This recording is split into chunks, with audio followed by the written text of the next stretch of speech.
Thank you. The Firefly question is, how do you plan to support the economic empowerment of women on the Eastern Shore? Thank you.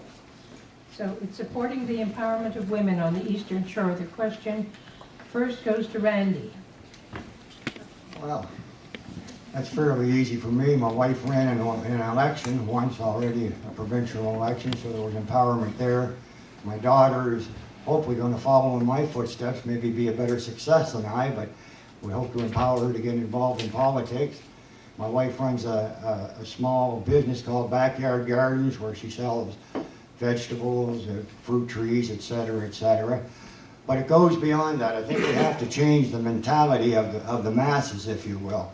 We have to, I believe, my mother was an abused woman. My father was a returnee from overseas and of course messed up severely and chased us up and down the railroad tracks, threatening to kill us and shoot us with his old army rifle.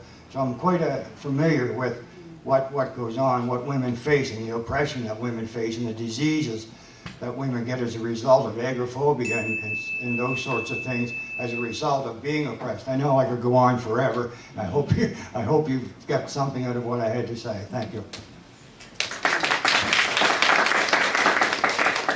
Thank you, Randy. The next speaker will be Patricia.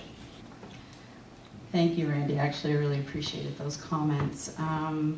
Obviously, me running to be your MLA and setting an example for young women, my children, as well, that they can do this sort of work.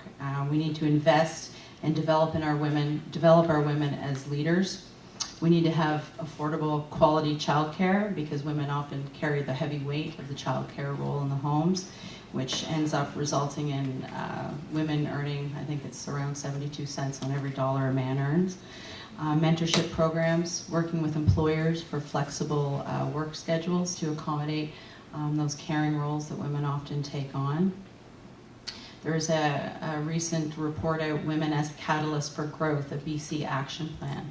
I really encourage everybody to look that up because it outlines many of the barriers that women face in securing these senior leadership roles, in entrepreneurship, and non-traditional roles. Thank you. Another question goes to Kevin.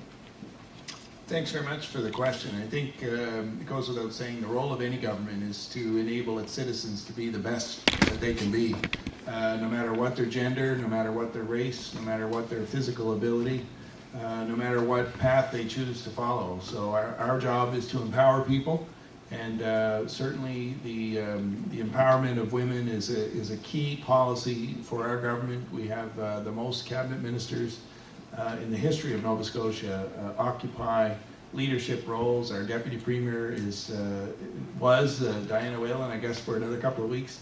But certainly, I come from a place of diversity as well, and I think anybody that has a desire to succeed, it should be the role of government to do everything it can to empower and enable that person to succeed. Thank you, Kevin.